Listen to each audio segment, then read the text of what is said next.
So it's around 6:30 in the morning, and there's a lot of cawing going on down near where Solo and Shygirl are nesting.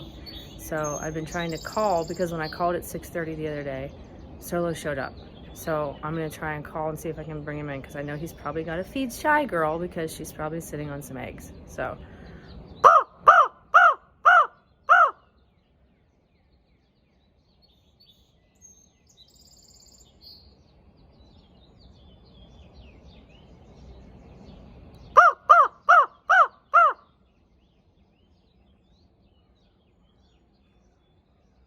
there's an answer from him.